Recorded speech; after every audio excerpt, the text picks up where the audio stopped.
Oh, me? Oh, you want to know how I got such big triceps? I guess I can do that for you. What is up, guys? Eric Jenny back here with another video and a stupid ass intro. So what we're gonna do today is my top 5 exercise for huge triceps. So the reason that triceps are so important when growing bigger arms is because that they actually make up 2/3 of your arm, guys. So if you were to look at your arm from the side, you see how much is actually tricep versus bicep, and everybody wants to go, oh, like how to get bigger arms, like what are you doing for your biceps? Yes, biceps are important. They're the one that everybody flexes when they're like, oh, flex your arms. But what they don't realize is here, so much of that is still your tricep, and especially 90%, or depending on who you are, hopefully it's like 99% of your life you're not doing that. You're not flexing your bicep. But for most of us, you're staying like this, right? So when that's gonna look, your arm's gonna have that appearance of size, is gonna be working out mostly triceps. They're a big muscle group, bigger than you can obviously appreciate, because most people wanna hear about biceps. So what I'm gonna give you today is my top 5 tricep building exercises. I know it's a long intro, guys, but I want you guys to understand the importance of why triceps are so essential for building bigger arms. So without further ado, let's get it. All right, exercise numero uno. What we're going to do is a tricep VGrip pushdown. So you guys can do this with a rope, with a straight bar. I love the VGrip. I also like doing ropes. It's going to just hit the muscle in a different way, but I'm just going to give you guys VGrip for this example because it's my favorite. So you guys can use something like this. More common ones, this one they have, the more common ones are more like skinny and they're like in a V shape. So whatever you guys have, honestly, it's just about how you utilize it, which you're gonna see right here. So for these, our peak contraction point for a tricep pushdown is going to be at the very bottom of the rep. You see that? When I push out, that's when you're gonna get the most tricep engagement. So with these, I'm going to use my body leverage. So I'm not gonna stand straight up. That's where so many people do tricep pushdowns, go like this. What you wanna do is actually match the angle of the cable and use your body weight to leverage what's called over the weight. Because if I'm pulling back on a tricep pushdown, I'm gonna get a lot of rear delt engagement. And I wanna focus all on triceps here. So what I'm gonna do is lean over the weight. I'm gonna tuck my elbows back. That's another big mistake people make, is they'll do tricep pushdowns here and they'll move their elbows. You're gonna lose all, look, I have no contraction in my triceps right here. It's all lats. So what I do is tuck the elbows back, drive down and through, hold at the bottom. You see how I completely straighten the arms, almost push out at the bottom, but I have no problem holding it here because I'm levered over the weight. I'm using my body weight to push over the top, getting down, good hold on that peak contraction. You see how much engagement I'm getting there? I'm gonna get a 4-count hold, slow on that eccentric, keeping those elbows tucked back. Pretend like they're pinned into your sides. Hold, 2, 3, 4, slow on that eccentric, drive through and squeeze, 2, 3, 4. I'm gonna hit that on a normal day. I don't wanna make you watch me hit a 2-minute set. I'd hit that for 10. Then I'm gonna fire through what's called failure reps. So I'm gonna go here, down, squeeze, faster reps, still good contraction. And so that principle, I use it all the time. If you see my bicep workout, my back workout, it's a principle called pre-exhaust, exhaust. So I'm pre-exhausting with those slower reps with the hold, then I'm exhausting with those faster reps. So kind of a running joke that people who work out with me say is like, my burnout set's like their working set. So I'm gonna get all those pre-exhaust reps, those holds, negatives. So I'm gonna be burning like crazy, and I'm gonna drive through 8 to 10 more. So there's that point at which you think you can't do any more reps. You really can, but maybe it's just changing the tempo, the cadence, the range of motion. You can do partial reps. So that's the key, guys, is think about how you can increase the intensity, because everybody wants to focus on those 2 factors, either how many reps you're doing or how much weight are you doing for those reps. But why are we not talking about the intentionality of which you're doing the reps, right? That makes a huge difference. What is the tempo? What is obviously the range of motion? All of these things. What's the rest time? All this stuff is so important. So I've mentioned this in all my top 5 videos. What I want you to take away is the exercises are super important, but what trumps that is the specificity in which you do the movement pattern. So watch how I move. watch my tempos, watch my range of motion. You can apply this to any exercise on any body part. So I love this movement though. So if you guys are wanting to start off with a really great pump, holds to burnouts and tricep pushdowns, whether it's a rope, V-grip, killer. Let's get to exercise number 2. Exercise number 2, what we're going to do is on an incline bench, we're going to set it up. Back of the bench is matching where the cable is, and we got it about a 45-degree angle. So what we're going to do here is basically rope skull crushers on the cable machine. And the reason these are so effective is because I control where that vector of force is coming from. We talk about this a lot, but obviously with a dumbbell or barbell, that vector of force is always going straight through the floor. So when I go overhead, if I'm lying on a bench, I got no tension because that bar is here, that vector of force is here, here, here, straight through the floor. So I'm not getting any of that tension on the tricep, whereas this tension is coming from behind me at an angle. So when I come up and squeeze the top, you'll see I'm still gonna get a ton of contraction because of the fact that the angle is coming from the floor instead of at an angle sort of straight down like it would with a barbell dumbbell. I'll show you what I mean. So the best way to do this, grab these here, step backwards, sit sideways on the bench, and then rotate around.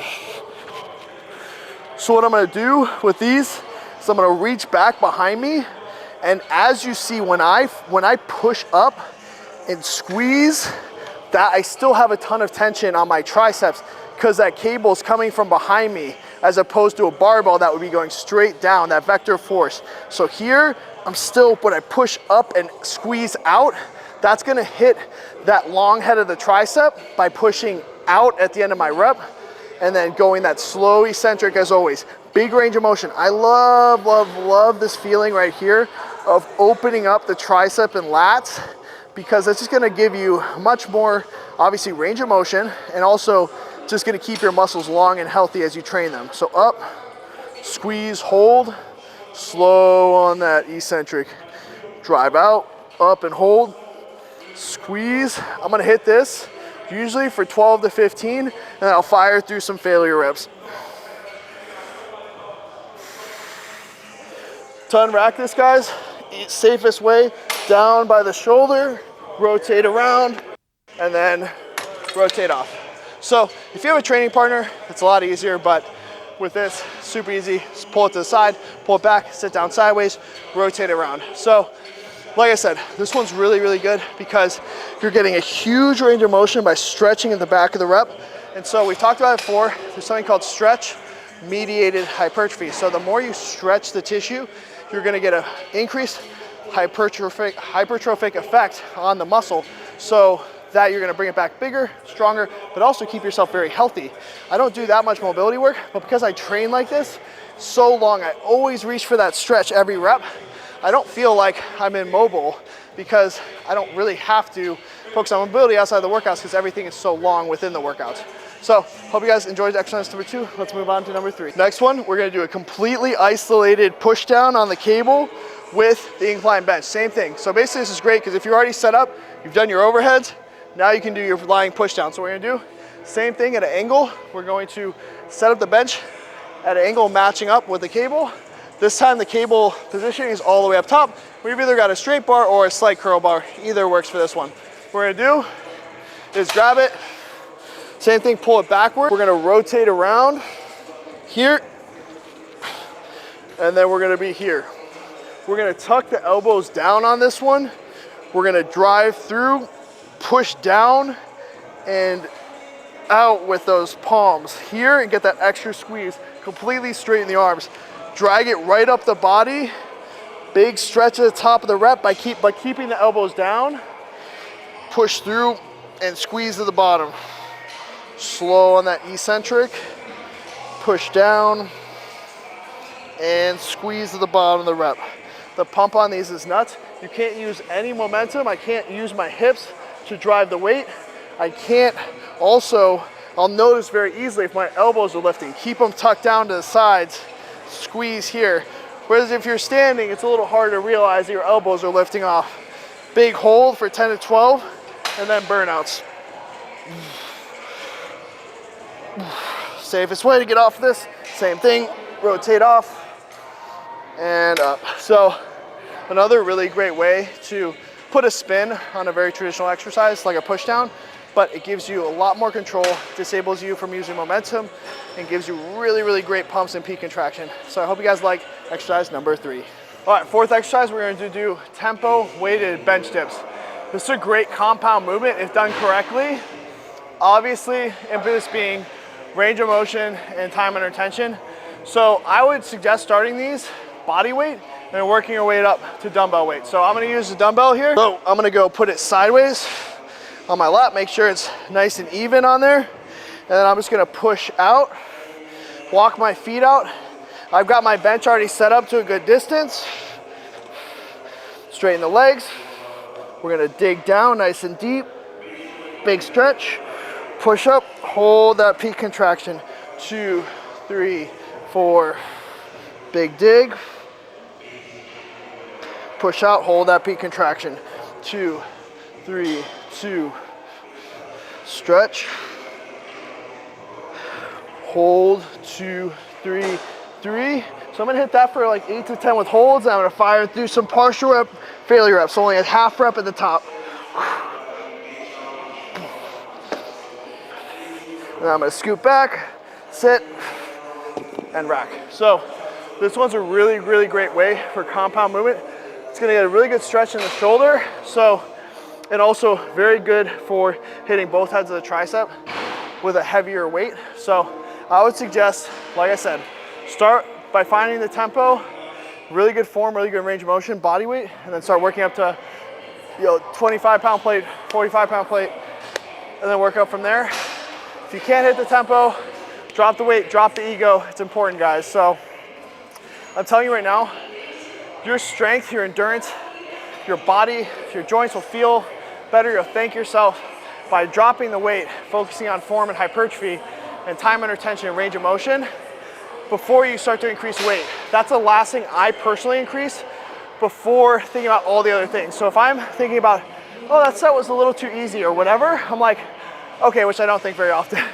But if it is, my first thought is, okay, how can I increase the intensity? Whether it be range of motion, whether it be the amount of reps I'm doing, whether it be the time under tension, how slow am I performing these reps? Did I do failure reps at the end of my set? If all those boxes are checked, then I increase weight.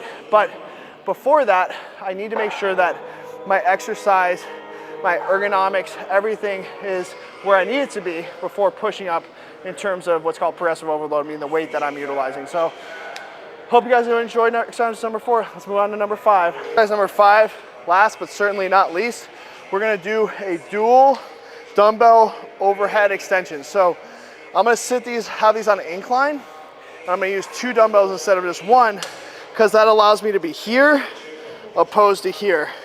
And it also forced me to push the dumbbells together, which is also going to add a different level of stimuli. So I'll show you guys what I mean. So I'm gonna take these 30s.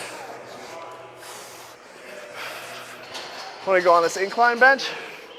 I'm gonna be slightly scooted up. So I'm not gonna be all the way seated because I need to be higher up on the bench. So I'm gonna push these dumbbells together, and then I'm gonna come behind, big stretch behind the head. This one I love, it opens up the triceps so much. And then I'm gonna push up and back. See how I'm not coming all the way overhead? I wanna keep the tension on my triceps, so I'm gonna stay back here. You can even lift the hips off slightly, off the bench. Big stretch. Oh, this feels so good.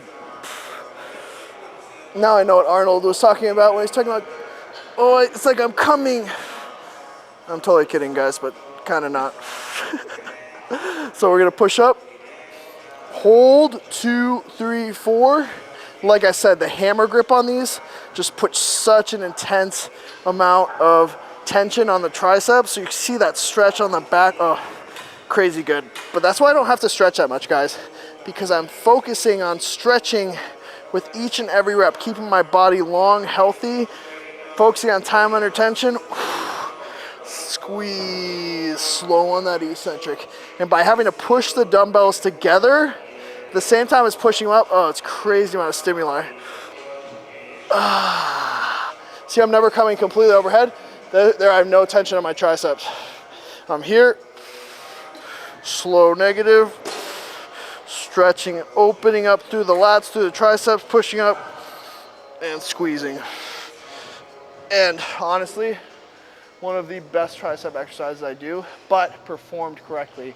I think that obviously I have 35s here. It's like not a weight game, guys. I don't know how much I have to explain that.